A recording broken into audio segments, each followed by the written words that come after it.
The International Association for Near-Death Studies presents NDE Radio, a weekly exploration of near-death experiences and similar encounters with the other side. Now, here's your host, Lee Witting.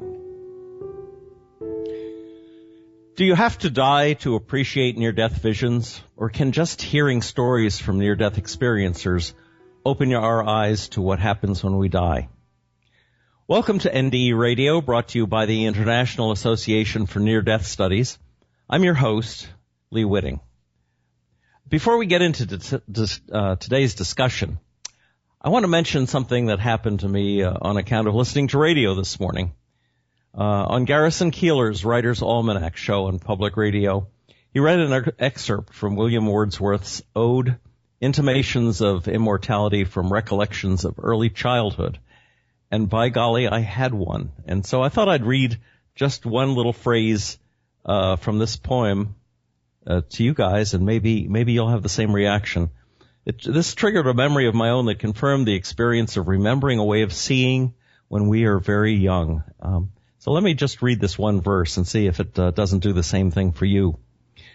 There was a time when meadow, grove, and stream, the earth and every common sight, to me did seem apparelled in celestial light, the glory and the freshness of a dream. It is not now as it hath been of yore.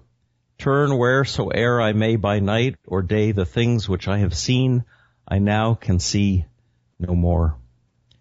So let me know if that triggers in you some very young memory of how things seem to have a radiance and a glow of their own.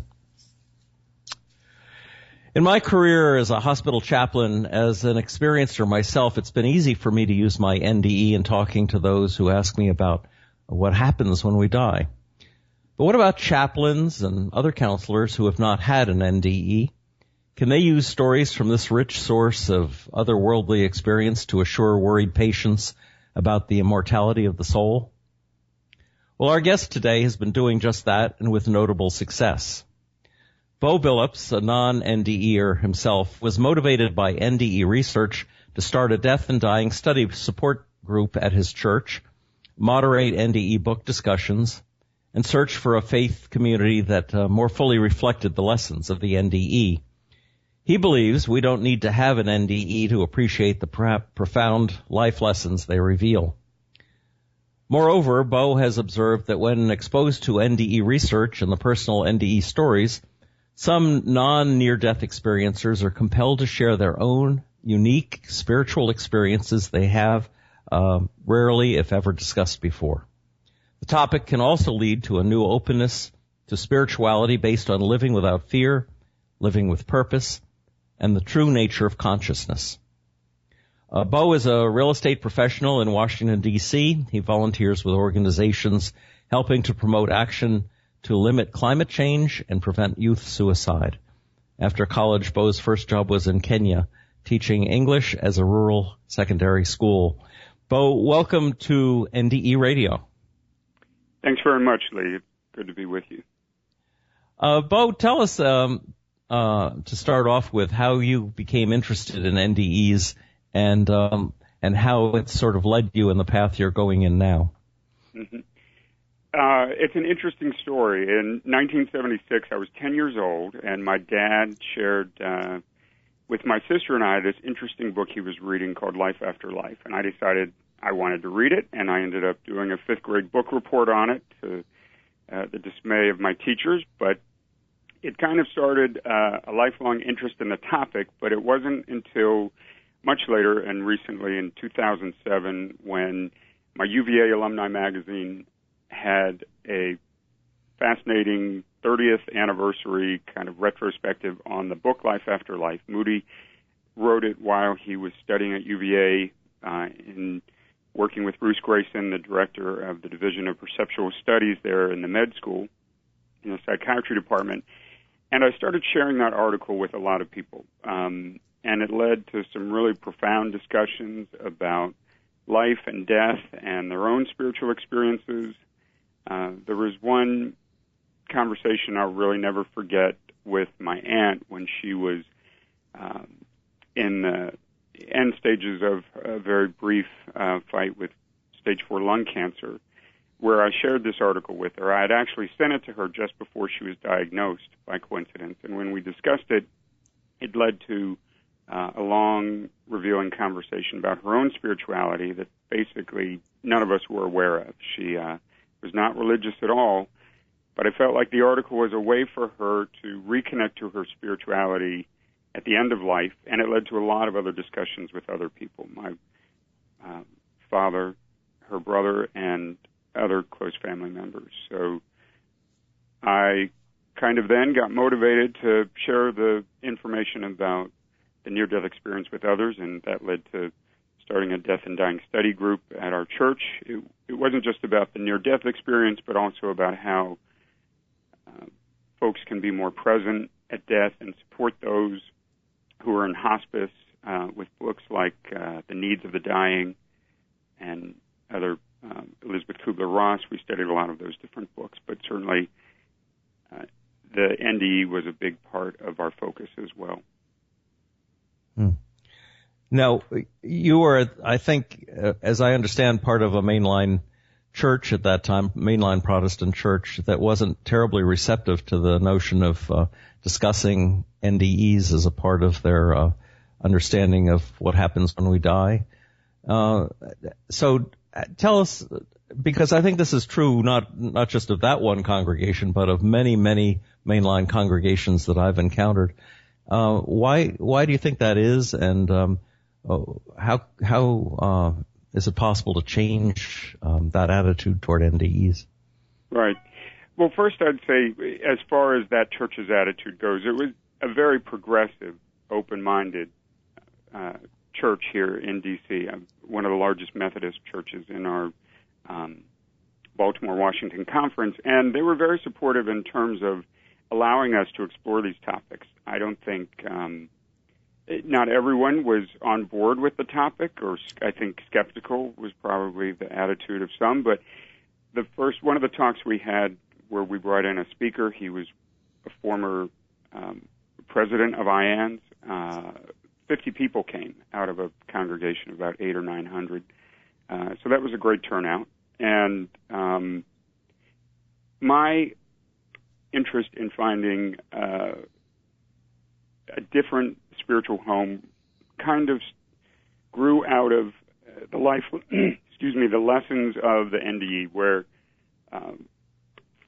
all people are divine. We're all going back to a source where there's no judgment, where we are actually judging ourselves in our life reviews, according to the NDE stories. And looking for a church that was more based on less of the doctrine and more on the principles of love and forgiveness that we find in the New Testament. In terms of why there's such a threat, and I think other churches are not supportive and even hostile to the near-death experience, that really comes from people being challenged from some of their core beliefs, where a very strict literalist interpretation, especially of the Gospel of John, would lead you to an us and them mentality, where if folks don't believe and adhere to a version of Christianity that's very specific to the most conservative interpretations, then those folks aren't Christians, and those folks are going to hell. And the NDE message is very different. I think the lesson could be that no religion has a monopoly on truth. That's what really is important, is not your dogma or your doctrine, but how you've loved and how you're expressing forgiveness throughout your life. So that really could be a major stumbling block for many churches that believe that if you're not Christian, you're not going to heaven. Oh, for sure. And I think not just if you're not Christian, but if you're not Christian the way they want everyone to be Christian, in terms of the need for a personal Savior is not present in all churches that are followers of Jesus. And I actually discovered Unity Church, which is a New Thought Christian church. There are probably about 1.5 million adherents to New Thought Christianity, according to Wikipedia, and it's based on the teachings of Phineas Quimby, who in the 1800s, mid-1800s, his writings led to the New Thought movement and consciousness, and religious science, Unity Church, and the Church of Divine Science are probably the three biggest denominations. And it's based on infinite intelligence, that God is everywhere, the Spirit in the totality of real things, true human selfhood is divine, so that since we're already divine, we don't need a Savior, but we do need a way shower, and Jesus is the way shower in terms of his example of love and forgiveness. That's what we believe at Unity. So, as I recall, Quimby, I live in Maine, and wasn't Quimby a Maine resident as well? I believe, I'm not sure exactly, and I looked on Wikipedia today just to make sure I had my details straight, but he's had a huge influence, and the founder of religious science wrote a book called Science of Mind, which has been a huge influence, and in fact, Louise Hay considers herself a science and mind minister. She became one in 1981. A lot of your listeners are probably familiar with her books, and her biggest one, You Can Heal Your Life, or Love Yourself, Heal Your Life, is all based on those philosophies. Weren't some of the ideas that Quimby espoused sort of taken over by what's the Christian science? Christian Science. Yes, my mind went blank there for a minute. Yeah, no, Christian Science, and its founder, Mary Baker Eddy, did base a lot of her teachings on his work. But it's considered different from New Thought because it's explicitly theistic and was a more clear attempt to reposition itself as a return to early Christianity in a way that apparently Quimby wasn't doing that. But it was definitely significantly influencing Christian Science, its founder. Now, did Quimby believe, or does the Unity Church now believe that Jesus came to save the world, basically, Christians and non-Christians alike? Well, I think save the world is probably not how we would phrase it, in my understanding. And I've only been a member for 3 years, but I think Jesus was God's clear messenger of God's message of love and forgiveness. And so it was a revolutionary message. And there's no doubt about his importance as the number one historical figure in mankind, and that his message transformed man's relationship to God, but that we're really saving ourselves as we grow into our higher self with his guidance. So it's not a focus on Jesus as Savior, but Jesus as the way shower, and really discovering the Christ within you, and that we're already loved beyond our wildest understanding. And it's that love that near-death experiencers experience in their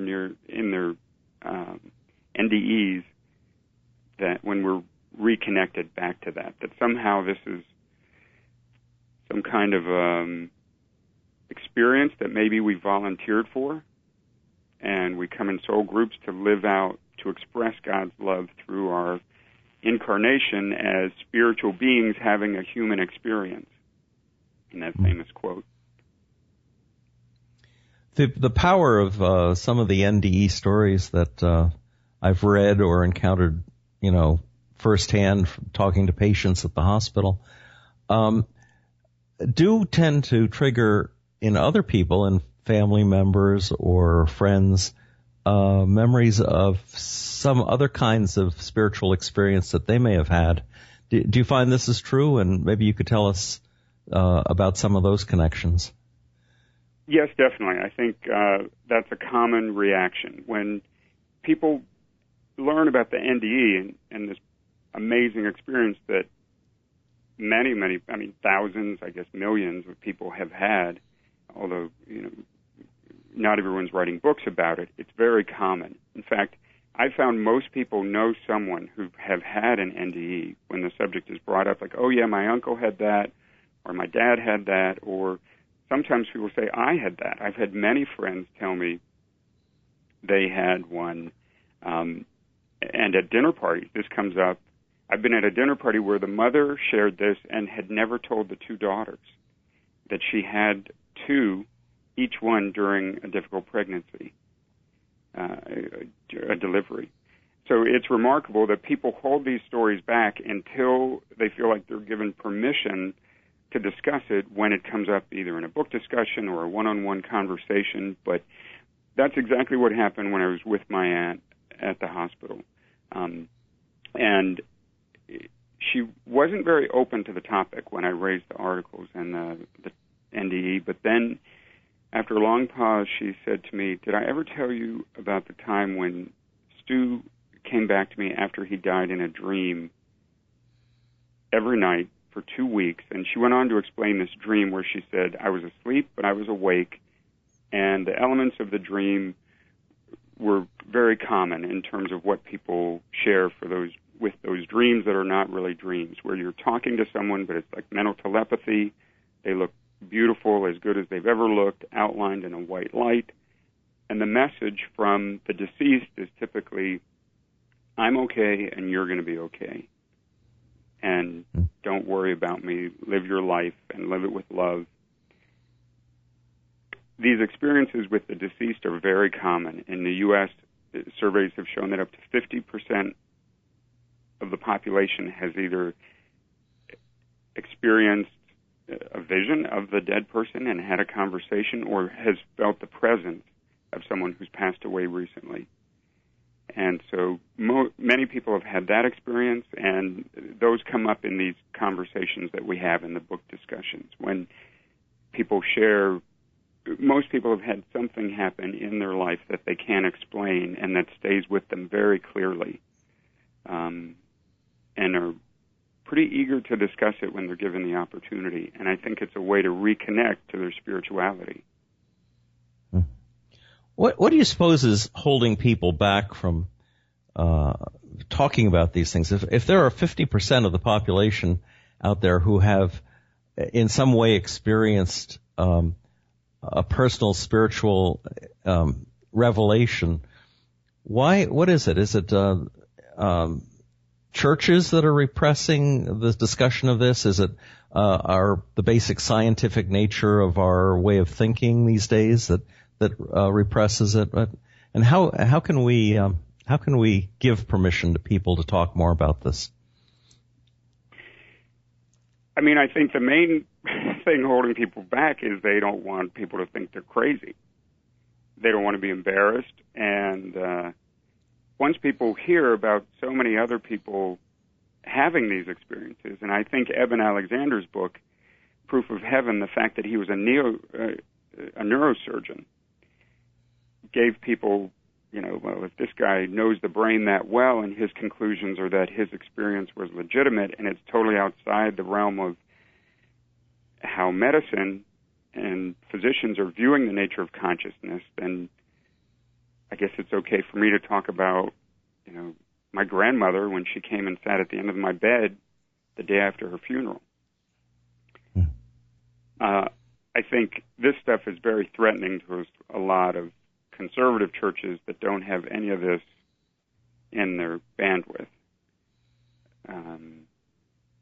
But it's real and it happens, and I think people are relieved to have an opportunity to discuss it, and that's been my experience with the folks who come to the book studies that I've shared. And in fact, some of those one-time book studies have resulted in smaller groups getting together on an ongoing basis as a book club to discuss these spiritual topics or just their spirituality in general, when people were kind of looking for another outlet besides traditional traditions, religious tradition. It always puzzles me a little bit that people can say the Bible is the only source of spiritual revelation when, in fact, many of the people who wrote the Bible were either inspired by NDEs or automatic writing or a vision of some sort, the same sorts of things that go on even to this day. Yeah, I think that's a good point. Even Jesus' resurrection. I mean, that when he appeared to the disciples, which I think makes perfect sense, that this kind of ragtag group of peasants and fishermen were motivated to spread the Gospels and found one of the world's great religions. I mean, there has to be an explanation for that, and his resurrection would explain it, and his appearance to them. So it gives a lot of context to it. Mm-hmm. In places where there's still a very strong faith, places in Africa, for instance, where Christianity has really taken off, you hear more of miracles and visions and even resurrections from the dead of people who've died and have been restored than you would ever hear in Western culture. And it seems to me that's not to say that that's all superstition in Africa and that we're more enlightened. It seems like maybe something is going on over there that we're not acknowledging over here. Well, my time in Africa was very significant for me in terms of opening my mind to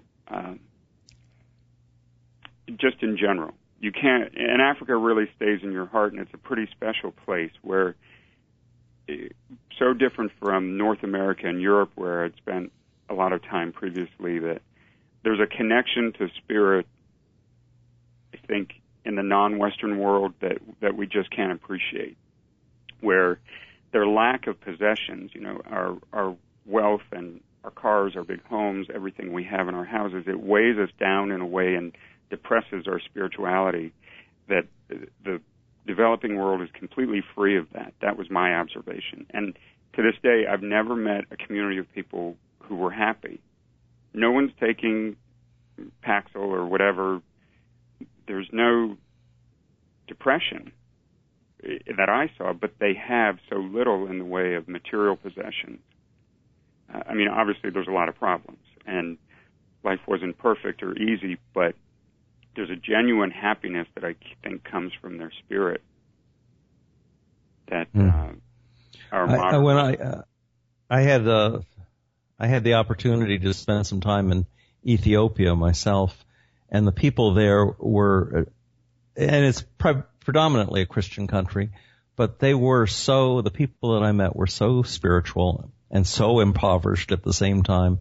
But I always noticed on Sunday, no matter the fact that they didn't have washing machines or anything, that they would go out to their churches in the most dazzling, sparkling white garments, that they would somehow or other manage to really clean up for Sunday services because they believed that was the most important thing in their lives. Yeah. And it's an all-day thing.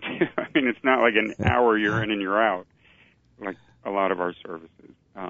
It's a real opportunity to celebrate who you are. I was very religious and conservative growing up, and I'm spiritual now in a way that I think as long as your religion is getting you to a point of spirituality, that it's putting you on a path where you're getting outside the boxes and you're growing, that's religion can be very good. If religion is keeping you in a box and preventing you from growing into your spirituality, I think that's a problem. Well, clearly your interest in NDEs has taken you quite a ways, considering the fact that at one point you were mainline Methodist, and this September you're going to be speaking at an IONS conference about near-death experience, not having had one yourself. So how would you say NDEs have played a part in the spiritual growth you've had? Well, I mean, it's the whole reason for it.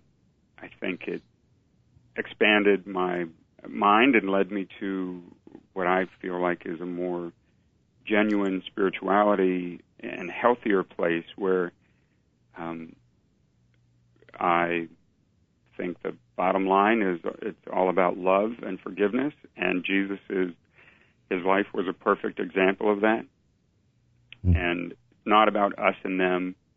We're all in this together. Unity, the name, we're all one, and all the divisions are phony. Race, gender, orientation, all that. We're all one from the same divine source, just in this human experience, and it's kind of like a big illusion that we're separate, but we're out of many, we're one. Have you been to any IANS conferences before this one? I have. I went to the one in Durham in 2011, and then in D.C. 2 years ago. It was based here, and I was a little bit involved in that one, although I didn't speak at the conference. And obviously, you're coming back to San Antonio because you think these conferences are worth attending. Well, they are, and I had been thinking about sharing my experiences through the book studies in terms of how non-NDEers respond to the information and how I feel like it's an opportunity for people to reconnect to their own spirituality. I know a lot of atheists, I guess we all do. I always feel like the God that atheists don't believe in never existed.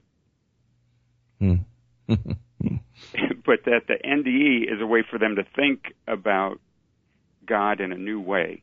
So I think most atheists or people who are rejecting religion are rejecting the brand of religion that is sending people to hell if you don't believe exactly what they believe. Yes. And that's why people become atheists, because they get so turned off by what they think is Christianity or what they've experienced maybe in their own church. But that the NDE story can reconnect people because there's elements that just ring so true that it's about growing into your higher self, about living without fear, and about love. And these are personal stories. They aren't dogma or rites or rituals coming out of the church. And there's nothing more powerful. Well, even Jesus knew that teaching by parable was a powerful way to convey an idea. And the NDE stories are so unique, even though they're so similar, that they're very moving on that account. They are, and the range of people who are experiencing very similar things or lessons or hearing the same things are completely different. Like Eben Alexander, who was more or less an atheist or an agnostic when he had his experience.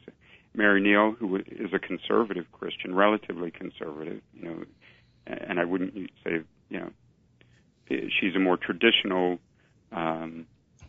faith place. And then Anita Moorjani, who grew up in a polycultural experience in Hong Kong with a Hindu background. So everyone having such similar, compelling experiences, it gives people a lot to think about. And they'll be at this conference coming up September 3rd through 6th. Bo, how can listeners get in touch with you if they have further questions or if they'd like to continue this discussion with you? Well, we can put my email on your site. It's bo.billups@gmail.com. Okay. That's straightforward. Yeah. Very good, Bo. I want to thank you for coming on to NDE Radio with us today. Unfortunately, we're just about out of time. My thanks to Bo Billups for his very reassuring comments on the universal healing nature of NDEs. I hope you'll be able to come hear his discussion at the upcoming IANS conference in San Antonio. If you would like to listen to this show again or any other of our previous programs, please visit our website at nderadio.org.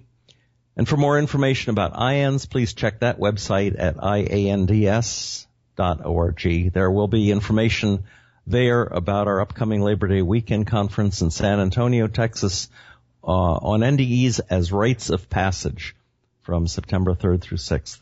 Bo will be there, and I look forward to seeing you there as well. Thanks for listening.